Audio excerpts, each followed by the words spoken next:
ഇവന്റെ ഫോട്ടോഷൂട്ടുകൾ അല്ലെങ്കിൽ ഇവൻ സിനിമയിൽ വരിക അങ്ങനെയൊന്നും നമ്മളിങ്ങനെ സെർച്ച് ചെയ്യുമ്പോഴൊന്നും കാണുന്നില്ല, അല്ലെങ്കിൽ അവൻ്റെ ഇതൊന്നും കാണുന്നില്ല. അപ്പം പക്ഷെ എന്താണ് ഇവൻ്റെ ഒന്നും വരാത്ത സുധിച്ചേട്ടൻ്റെ മോണില് ഇവന് അവസരങ്ങൾ വന്നിട്ട് ഇവൻ ചെയ്യാത്തതാണോ അത് നമുക്ക് അറിയില്ലല്ലോ, അതോ അവസരങ്ങൾ വരാത്തതാണോ? അപ്പം ഞങ്ങൾ അവനെ ഒരു ദിവസം വിളിച്ച് ചോദിച്ചു. എനിക്ക് ഭയങ്കര ആഗ്രഹമായിരുന്നു ശരിക്കും എൻ്റെ അപ്പൂസ് എവിടെടാ, അപ്പൂസും ഇവനും കൂടി ഏതോ മലമുകളിൽ നിൽക്കണത് ഒരു ഇതൊക്കെ ഞാൻ കണ്ടായിരുന്നു, ഡ്രീമൊക്കെ.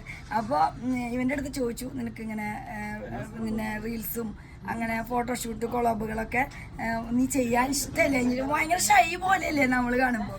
പക്ഷെ പുള്ളിനെ അടുത്തറിഞ്ഞു കഴിഞ്ഞപ്പോൾ നമ്മൾ എന്താ പറയാ, എല്ലാവരുടെ പോലെ തന്നെ നമുക്കും ഭയങ്കര ഇൻട്രോവേർട്ടായിരുന്നു. നമുക്ക് ഫസ്റ്റ് സംസാരിക്കാനൊക്കെ ഭയങ്കര കഴിയായിരുന്നു, ഭയങ്കര ഇൻട്രോവേർട്ടായിരുന്നു. നമ്മൾ സംസാരിച്ച് അത് പുറത്തേക്ക് കൊണ്ടുവന്നാ ഒരു 1 ഡേ ഫുള്ള് ഞങ്ങൾ അവന്റെ കൂടെ ഉണ്ടായിരുന്നു.